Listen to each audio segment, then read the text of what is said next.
Assalamualaikum warahmatullahi wabarakatuh. Perkenalkan, nama saya Nurella. Di sini saya akan mempresentasikan tugas laporan saya yang berjudul Analisis dan Perancangan Sistem Informasi KOS di KOS Nabila. Di bab 1 terdapat latar belakang, identifikasi masalah, rumusan masalah, dan tujuan. Latar belakang dari penelitian ini yaitu KOS merupakan jasa yang menyediakan kamar atau tempat tinggal dengan pembayaran periodik. Sering digunakan oleh mahasiswa, pekerja, atau perantau. Kebutuhan terhadap kos sangat tinggi dan bisnis ini menjanjikan keuntungan. Namun, pengelolaan kos yang efektif membutuhkan teknologi informasi, terutama untuk kos dengan banyak unit seperti kos Nabila yang masih mengelola data penyewa secara manual. Sistem manual ini memakan waktu dan tidak efisien, sehingga perlu dikembangkan sistem pengelolaan sewa kos berbasis teknologi informasi untuk memudahkan pemilik dan penyewa kos. Sistem ini diharapkan dapat meningkatkan efisiensi dan efektivitas pengelolaan kos di era digital. Selanjutnya ada identifikasi masalah. Berdasarkan latar belakang di atas, maka dapat diidentifikasikan beberapa masalah. Yang pertama, di kos Nabila pengelolaan kos penyewa masih dilakukan secara manual. Hal ini membuat proses menjadi rumit dan memakan waktu dan tenaga baik bagi pemilik maupun penyewa yang pada akhirnya tidak efisien. Yang kedua, kesulitan akses informasi.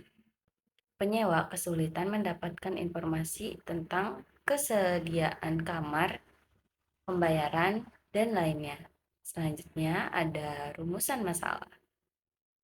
Berdasarkan identifikasi masalah di atas, maka rumusan masalah dalam penelitian ini adalah dibutuhkan suatu sistem manajemen penyewaan kos yang dapat memudahkan pengelola dalam pendataan dan transaksi penyewa. Dan terakhir, di bab 1 ini terdapat tujuan. Tujuan penelitian ini adalah mengetahui kendala yang dialami pemilik kos serta menyediakan sistem manajemen penyewa kamar kos untuk mempermudah pemilik dalam mengelola kos dan penyewa dalam mengenal sesama penyewa kos lainnya. Selanjutnya, bab 2, yaitu metodologi penelitian. Yang pertama, tempat dan waktu penelitian. Wawancara ini dilaksanakan pada hari Jumat, tanggal 22 bulan Maret 2024, pukul 16.00, tempat di Kos Nabila. Yang kedua, teknik pengumpulan data. Penelitian ini melakukan observasi atau pengamatan secara langsung pada pemilik kos, mengamati sistem pendataan, dan melakukan proses wawancara agar mendapatkan informasi lebih detail. Wawancara dengan pemilik kos langsung yang melakukan pengelolaan data penyewa kos. Untuk lampiran data dari wawancara dan observasi, saya sudah lampiran di laporan saya. Selanjutnya, bab 3, analisis dan perancangan sistem informasi. Yang pertama, urutan prosedur sistem berjalan. Proses yang pertama yaitu proses promosi. Mempromosikan kosan dengan banner di depan gerbang bertulisan "Terima Kos Khusus Putri", sehingga penyewa tidak mengetahui apakah kos masih tersedia atau tidak. Jadi, harus menghubungi nomor yang tertera terlebih dahulu untuk menanyakannya. Proses yang kedua, yaitu proses penginputan penyewa. Penginputan atau pergantian penyewa kos dilakukan manual oleh pengelola kos sendiri dengan melakukan cross office, yaitu menghapus dan menambahkan data terbaru. Yang ketiga, yaitu proses pembayaran. Mengecek secara berkala awal penyewa masuk dan membayar kos. Jika sudah 1 bulan, maka pengelola akan menagih melalui chat secara personal kepada penyewa untuk melakukan pembayaran. Jika penyewa membayar lewat m-banking, maka harus mengirimkan bukti transfer. Yang kedua ada analisis pitches di Performance. Sistem yang berjalan. Performa kosan cenderung terbatas karena proses manual dan dalam manajemen administrasi, seperti pencatatan data penghuni dan pembayaran sewa. Sistem yang diusulkan meningkatkan performa karena proses otomatisasi dalam manajemen administrasi memungkinkan pengelola untuk mengoptimalkan waktu dan sumber daya dengan lebih baik. Informasi. Sistem yang berjalan. Informasi yang tersedia umumnya baik, menginformasikan melalui chat personal atau grup oleh pengelola dan dapat mengakibatkan terfragmentasi data yang sulit diakses karena menggunakan metode penginputan manual dalam pencatatan dan penyimpanan data. Sistem yang diusulkan. Informasi tersedia secara real-time dan terintegrasi dalam satu platform, memudahkan pengelola untuk mengambil keputusan yang tepat berdasarkan data yang akurat, serta calon penyewa dapat melihat apakah kamar sudah penuh atau tidak dan penyewa mengetahui siapa yang menempati agar bisa saling mengenal. Yang ketiga ada ekonomi, sistem yang berjalan. Biaya operasional mungkin lebih tinggi karena memerlukan lebih banyak tenaga kerja untuk melakukan tugas administratif secara manual. Sistem yang diusulkan.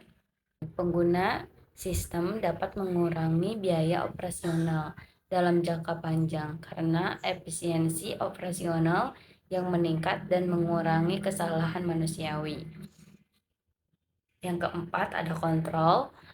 Sistem yang berjalan, kontrol terhadap proses administratif dan keuangan mungkin kurang ketat karena potensi kesalahan manusiawi dan keterbatasan pengelola dalam pemantauan.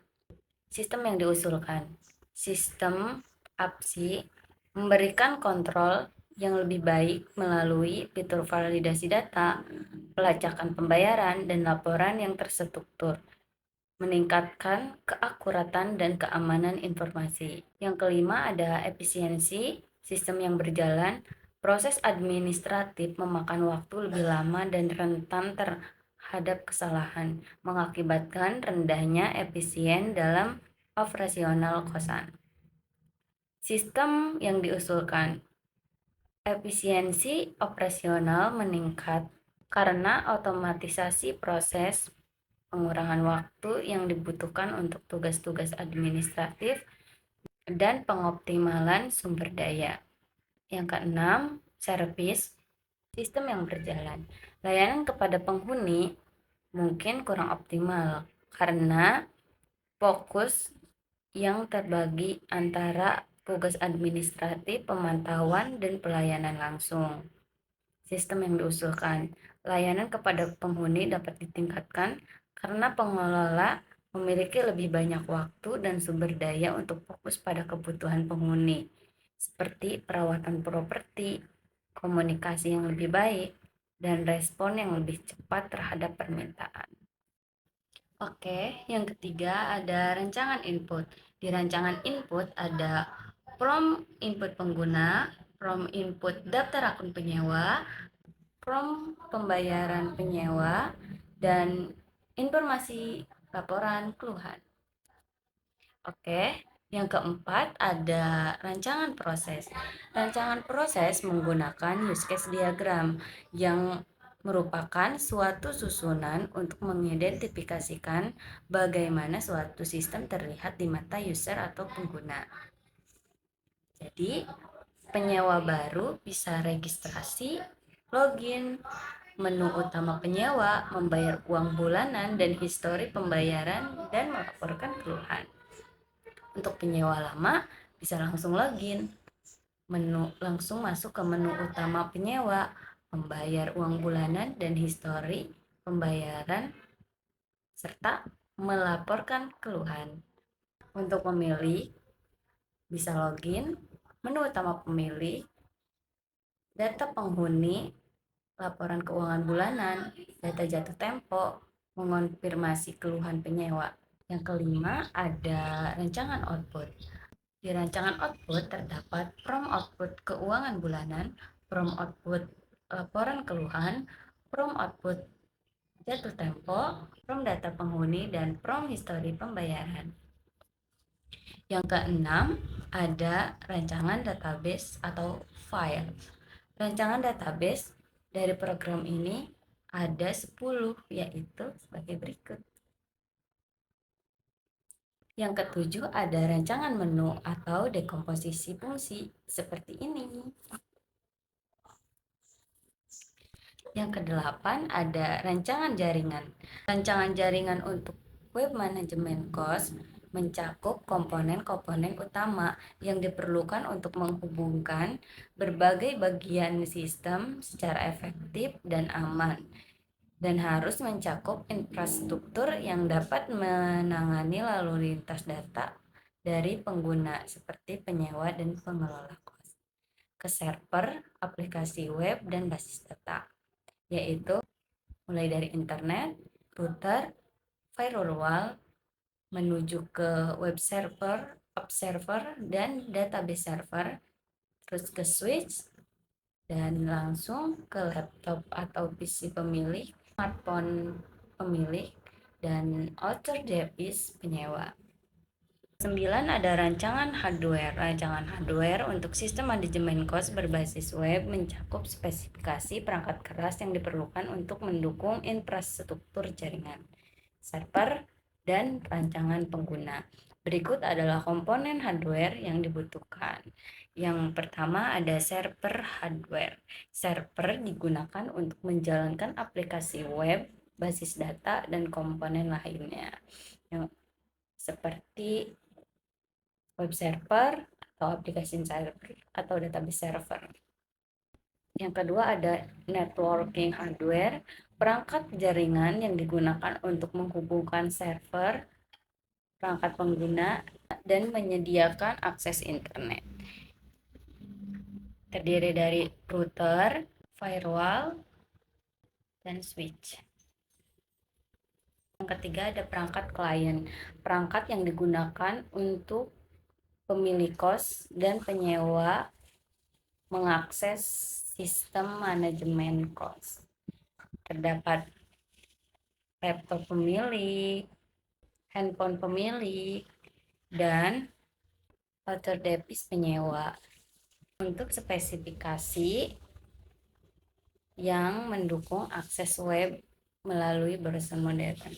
Dan untuk lebih lengkapnya, spesifikasinya harus bagaimana, saya sudah cantumkan di laporan. Yang ke-10, ada rancangan software. Berikut adalah rancangan perangkat lunak sistem manajemen cost berbasis web. Rancangan ini mencakup berbagai komponen perangkat lunak yang akan digunakan untuk membangun, menjalankan, dan mengelola aplikasi web tersebut, yaitu sistem operasi untuk server, sistem operasi yang stabil dan aman untuk server web dan aplikasi, dan untuk klien, sistem operasi yang digunakan untuk mengakses aplikasi web melalui browser. Yang kedua, ada web server yang handal untuk menyajikan konten statis dan dinamis dari aplikasi web. Dan yang ketiga, ada bahasa pemrograman dan framework, ada backend dan frontend. Keempat, ada database, dan yang kelima, ada keamanan. Untuk spesifikasi yang lebih lengkap, saya cantumkan di laporan saya. Yang selanjutnya yaitu yang ke-11, rancangan user interface.